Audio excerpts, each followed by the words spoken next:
Hello friends, welcome to my video. It's a classes. आज हम वैदिक सभ्यता का पार्ट 2 करेंगे। इससे पहले पार्ट 1 आया था। आई होप कि आपको वो समझ में आया होगा और अच्छी लगी होगी। तो आज हम पार्ट 2 शुरू करते हैं। तो चलो शुरू करते हैं। वैदिक सभ्यता में मैंने पार्ट 1 में बताया था कि इसका टाइम पीरियड 1500 से 600 बीसी तक का है और फिर इसको दो पार्ट में बांटा गया है, ऋग वैदिक काल और उत्तर वैदिक काल, है ना। तो इसका टाइम पीरियड कौन सा बताया जाता है ऋग्वेद का? 1500 से 1000 बीसी। और इसका बताया जाता है 1000 से 600 बीसी। 600 बीसी तक का इसका काल बताया जाता है।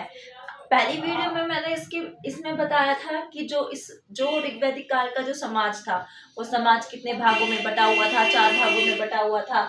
इसमें क्या मान्यताएं थी, इसमें क्या मान्यताएं थी। प्रशासन की इकाइयां समझाई थी कि सभा और समिति 2 इकाइयां थी जो कि राजा का चयन करती थी, है ना। और जो मतलब बाकी जो और समितियां थी, जैसे कुल, ग्राम, विश्व और जन, इस तरह से करके 4 इकाइयां थी जो बटी हुई थी। उनके अलग अलग कार्य थे, वो मैंने बताए थे। अभी इसी में आगे थोड़ा सा काम और बचता है। एक एक चीज रह गई थी कि जो ऋग्वैदिक सभ्यता के लोग थे ना, ऋग्वैदिक सभ्यता के लोगों को क्या कहा जाता था? इनको कहा जाता था आर्य। और ये कहाँ से आए थे? मध्य एशिया से। कहाँ से आए थे? मध्य एशिया से आए थे। ये आर्य हैं और मध्य एशिया से आए थे। इसके बारे में किसने बताया था हमको? इसके बारे में बताया था मैक्स मूलर ने। इससे पहले मतलब मैक्स मूलर के अलावा भी और लोगों ने इसके बारे में बताया कि ये लोग कहाँ से आए थे। कुछ इतिहासकार मानते हैं कि आर्कटिक वृत्त की तरफ से आए थे, कुछ कहते हैं ये नेपाल, तिब्बत, मतलब सबका अलग अलग मतलब मत था कि ये लोग कहाँ से आए हैं। लेकिन मैक्स मूलर को इतिहास में जगह दी गई है कि हाँ, ये नॉर्मली कहाँ से आए थे? मध्य एशिया से आए थे।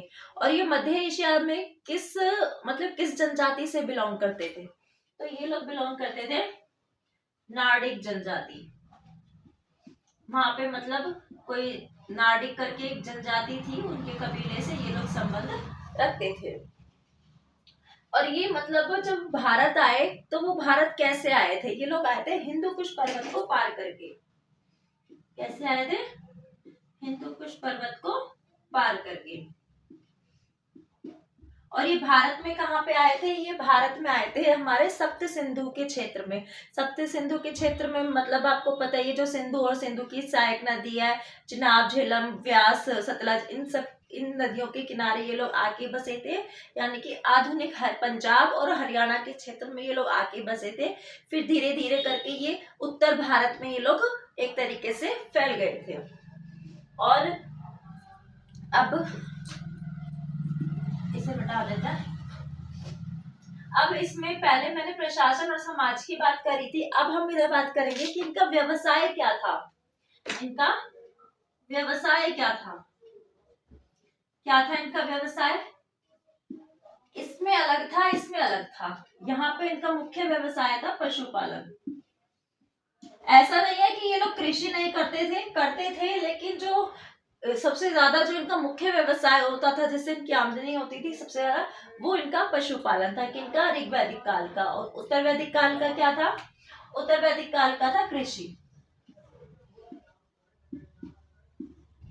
इनकी जो मुख्य संपत्ति जो थी, मुख्य संपत्ति थी, वो भी क्या थी? ऋग्वैदिक काल की थी गाय। और गाय को ये लोग क्या बोलते थे? अधन्य। अधन्य का मतलब होता है ना मारे जाने योग्य। अधन्य, अधन्य का मतलब होता है ना मारे जाने योग्य। और इनका था, अगर ये कृषि कर रहे हैं तो इनका कृषि, और इनकी मतलब कृषि कर रहा है तो इनका मुख्य पशु क्या होगा? बैल। क्या होगा इनका मुख्य पशु? बैल। और जो ऋग्वैदिक काल के लोग थे, इनका झगड़ा किस लिए होता था आपस में? ये लोग किस लिए झगड़ते थे? गायों के ऊपर झगड़ते थे। मतलब जिसके पास जितनी ज्यादा गाय होती थी वो उतना अमीर होता था। और जो उत्तर वैदिक काल के लोग थे, इनकी जो मुख्य संपत्ति थी वो बैल नहीं होती थी, क्योंकि कृषि को कहाँ पे करेंगे ये लोग? इनकी मुख्य संपत्ति होती थी भूमि। इनकी मुख्य संपत्ति होती थी भूमि। और जो सारी लड़ाइयां इनकी जो होती थी वो भूमि के ऊपर होती थी। है ना। आज के टाइम भी लोग आपस में जमीन के ऊपर ही लड़ते हैं। और इसके अलावा जो कई बार पेपर में क्वेश्चन पूछा जाता है कि इन दोनों जो ये दोनों जो काल थे, इन कालों में बर्तनों में क्या अंतर था। जो ऋग्वैदिक काल है ना, ऋग्वैदिक काल में मैंने जैसे पहले भी बताया था कि जो समाज था, समाज में औरतों का अच्छा स्थान था, यानी कि समाज अच्छा था। और इसमें बताया था कि औरतों को पढ़ने लिखने नहीं दिया जाता था, वो घर की चार दीवारी में रहती थी। तो इसमें समाज एक तरीके से लगा लो कि बुरा था। तो इसको इस अकॉर्डिंग हम याद करेंगे कि जो ऋग्वैदिक काल के बर्तन थे ना, ये थे लाल, गेरू वर्णी, चित्रित, मृत भांड, मृद भांड। और ये थे धूसर, चित्रित, मृद भांड। मतलब ये तो लाल रंग के होते थे, लाल नाम से पता चल रहा है, और ये काले रंग के होते थे। तो हम याद रखेंगे कि ये काल अच्छा था, समाज में स्त्रियों की जो स्थिति थी वो अच्छी थी। तो इस वजह से याद रखेंगे कि अच्छे काम जब हम करते हैं तो उसमें लाल रंग को शुभ माना जाता है। तो लाल गेरू वर्णी, और इसमें अच्छी नहीं थी तो ये काले कलर के होते थे। अब हम बात करते हैं वेदों की। वेद कौन कौन से हैं? वेद तो हमें पता ही है कि कौन कौन से वेद होते हैं। वेद हमारे चार हैं: ऋग्वेद, यजुर्वेद, सामवेद और अथर्ववेद।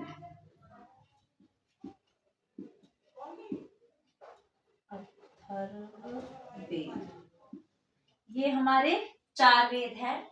इस ऋग्वेद में जो दे रखा है, ऋग्वेद में दे रखा है मतलब देवताओं के बारे में बता रखा है, यहाँ पे मंत्रों के बारे में बता रखा है ना, मंत्रों के बारे में बता रखा है, देवताओं के बारे में बता रखा है, और यहाँ पे समाज के बारे में बता रखा है, समाज की इकाइयों के बारे में बता रखा है।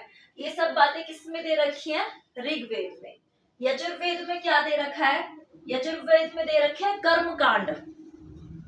कर्म कांड इन द सेंस कि मतलब यज्ञ, यज्ञ, कर्म कांड, इन सब के बारे में किस में दे रखा है? यज्ञ और कर्म कांड, इन सब के बारे में किस में दे रखा है? यजुर्वेद में दे रखा है।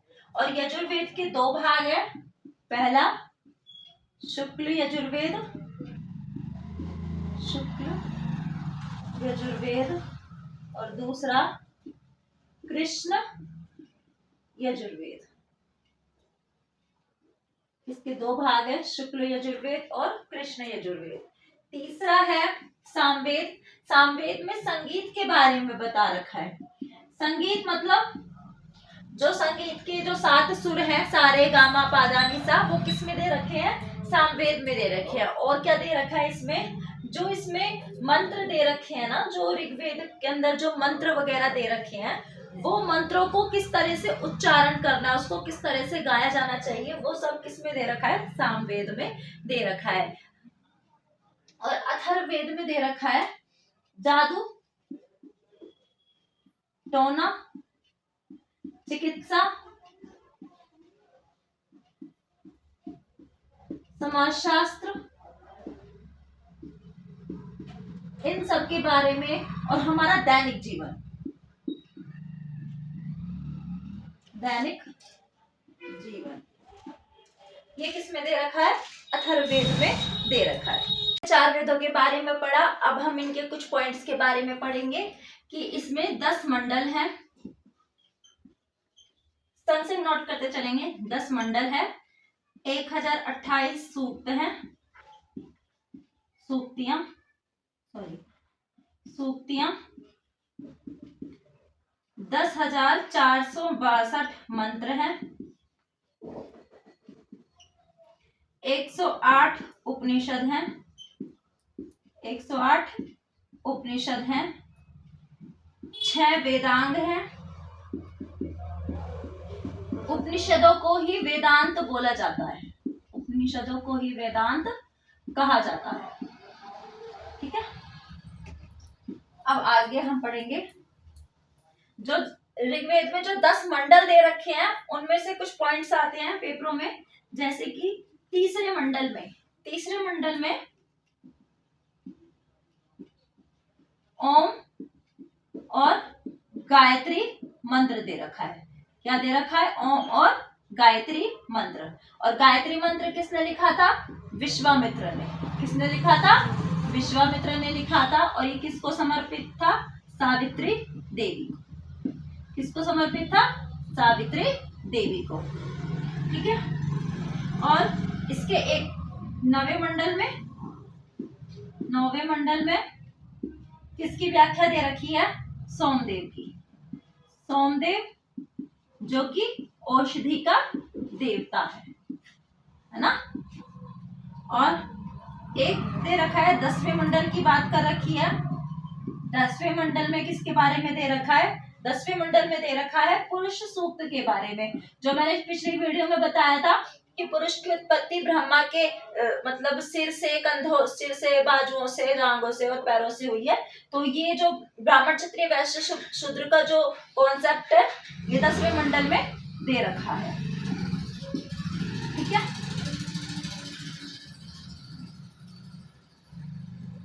और जो वेदांत मैंने बताया था कि जो वेदांत हैं जो 6 हैं, वेदांत जो 6 हैं उसको मतलब वेदांत में 6 में कौन कौन से चैप्टर आते हैं या कौन कौन से वेदांत के जो 6 भाग हैं वो कौन कौन से हैं?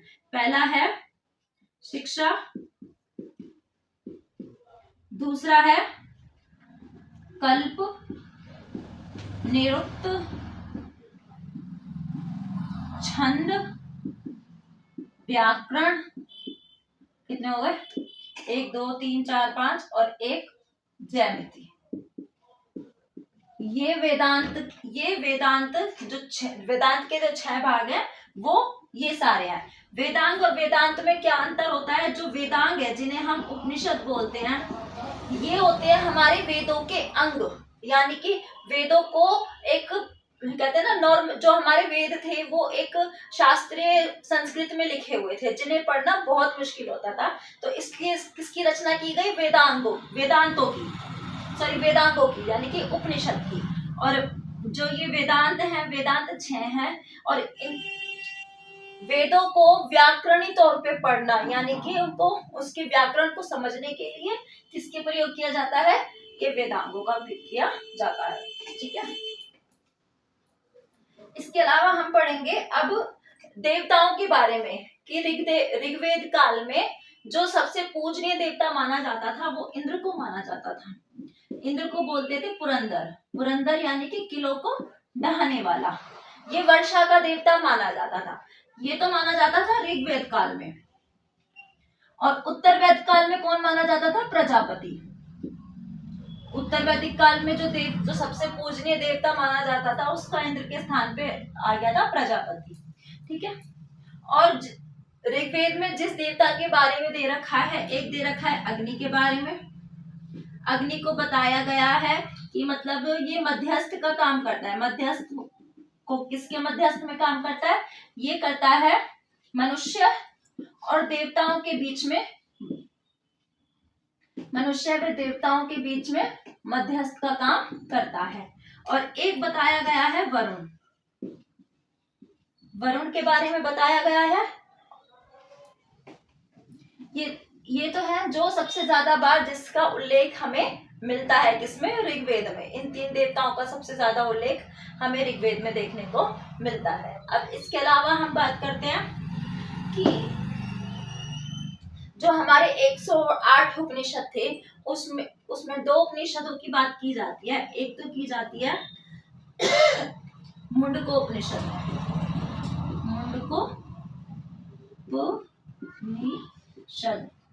और एक की जाती है